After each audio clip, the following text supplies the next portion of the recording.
Shalom dan selamat pagi bagi kita semua. Di sini saya akan melaporkan laporan bacaan saya tentang studi kritis terhadap power encounter. Menurut Alan R. Trippett yang melayani di Polinesia Selatan, ia tidak membuat suatu definisi yang komprehensif tentang power encounter karena dalam bukunya ia lebih banyak memuat tentang laporan pelayanannya dan hasil-hasil yang ia capai selama pelayanan. Ada juga menurut Camps, power encounter itu berupa pengalaman pertempuran rohani yang mengekspos dan memanggil kuasa-kuasa kegelapan dalam bentuk yang beragam.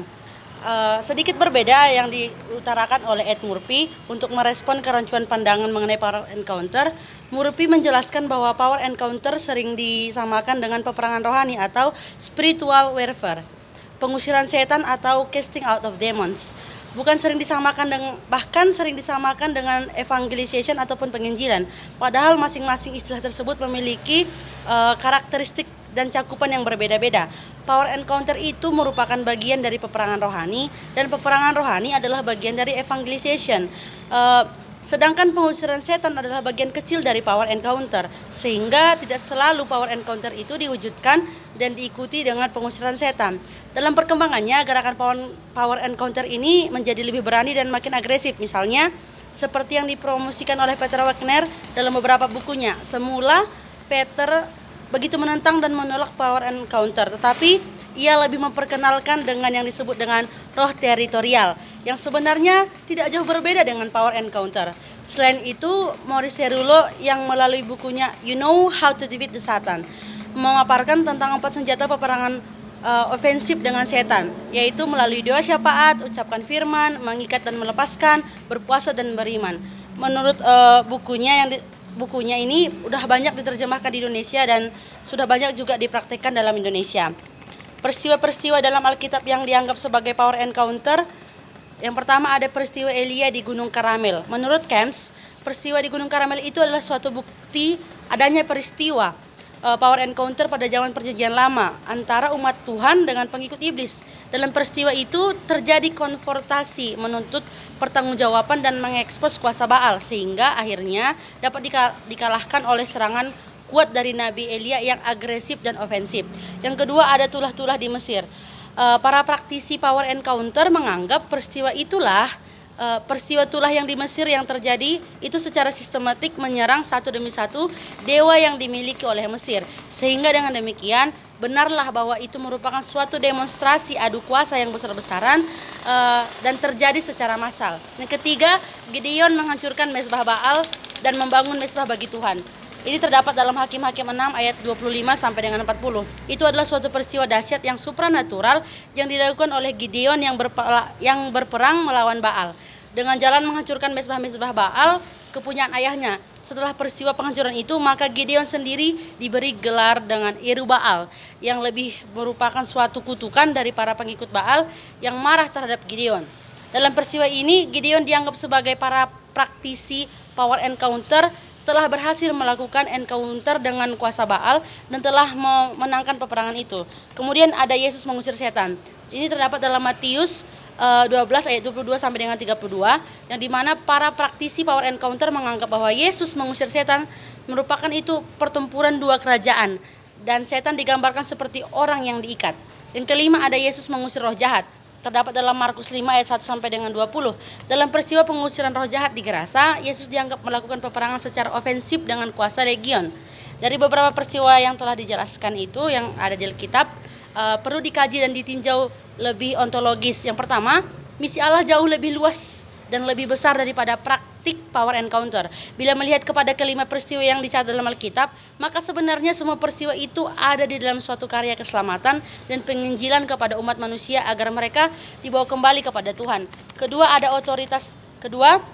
Otoritas Allah melampaui segala macam metode atau cara pelayanan.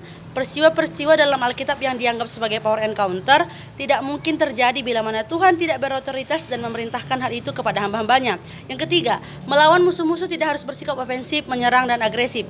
Bila memperhatikan contoh-contoh dalam Alkitab mengenai pelayanan Yesus selama di dunia ini, tampak jelas bahwasanya Yesus mengajarkan atau menggunakan cara-cara yang lemah lembut dan anti kekerasan dalam menghadapi musuh-musuhnya. Setelah mengamati tinjauan yang dibuat oleh Alkitab, ada beberapa konsep kosmik yang harus kita pahami. Yang pertama, ada istilah-istilah yang sering digunakan, yaitu setan atau satan. Istilah ini juga sering digunakan misalnya Satanas. Yang kedua, ada penguasa-penguasa dan kuasa-kuasa atau kita sebut dengan principalities dan power. Konsep-konsep kosmik menurut Alkitab, yang pertama, asal-usul dan kejatuhan kuasa kosmik. Semua kuasa yang ada di dunia ini adalah kuasa yang diciptakan sehingga memiliki keterbatasan dalam bertindak. Semua kuasa itu berada di bawah kedaulatan Kristus. Yang kedua, status kuasa pada masa sekarang. Kuasa-kuasa itu sekarang terpisah dari Allah dan melawan Dia, serta berupaya dengan gencar untuk memisahkan orang percaya dari kasih Allah dan memperbudak mereka. Yang ketiga, ada natur kuasa. Kuasa-kuasa itu menyatakan diri dalam berbagai bentuk dalam ruang lingkup yang cukup luas, maupun itu spiritual ataupun personal. Yang keempat, ada macam-macam kuasa. Secara ringkas, kuasa itu berkaitan dengan lingkup spiritual warfare, dari daging atau internal atau dari dunia ataupun iblis. Yang kelima, ada akhir dari kuasa. Kuasa-kuasa itu akan tunduk di bawah kuasa Kristus yang akan memerintah selama-lamanya. Bila dibandingkan dengan kuasa konsep menurut paham animisme yang erat kaitannya dengan konsep konteks power encounter, jelas sekali terjadi ada perbedaan yang mencolok antara keduanya. Pertama, kuasa kosmik di dalam Alkitab jelas ada hal ihwalnya dan ada akhirnya, yaitu akan takluk di bawah kuasa Kristus. Sedangkan kuasa kosmik dalam paham animistis tidak jelas dari mana bagaimana nasib akhirnya. Yang kedua, kuasa kosmik dalam Alkitab bukan sekedar sebuah kekuatan supranaturalisme yang jahat, tetapi menunjukkan suatu pengertian kuasa yang lebih luas daripada itu. Misalnya Alkitab juga berbicara tentang keinginan daging, keinginan dunia, dan sebagainya. Setelah mengamati kajian ataupun laporan bacaan, dapat disimpulkan bahwasanya yang pertama, munculnya power encounter bukan berdasarkan studi intensif terhadap Alkitab, tetapi lebih berupa pengalaman pribadi. Kemudian dicari bukti-bukti di Alkitab dan mendukung praktik ini. Yang kedua, karena tidak berdasarkan studi biblika yang dalam, sekalipun penerapan power encounter dalam konteks animistis tampak berhasil, namun perlu dikaji ulang lagi karena tidak selalu praktik ini dapat diterapkan bagi semua konteks animistis. Apalagi sistem animistis pada saat ini sudah bersinkretis dengan agama-agama yang besar, sehingga semudah itu power encounter masuk ke dalam kaum animistis. Berdasarkan kesimpulan itu, dalam rangka melayani kaum animis, justru yang sebenarnya yang perlu diterapkan atau yang perlu diperhatikan adalah sesuatu yang melebihi encounter, tetapi relasi yang intim dengan Allah Tritunggal sebagai penguasa yang mutlak atas segala kuasa. Dalam hal ini perlu adanya sikap bertahan, berjaga-jaga, berserah kepada Tuhan, serta memohon hikmat Tuhan untuk jalan keluar yang terbaik. Demikian laporan bacaan saya. Terima kasih.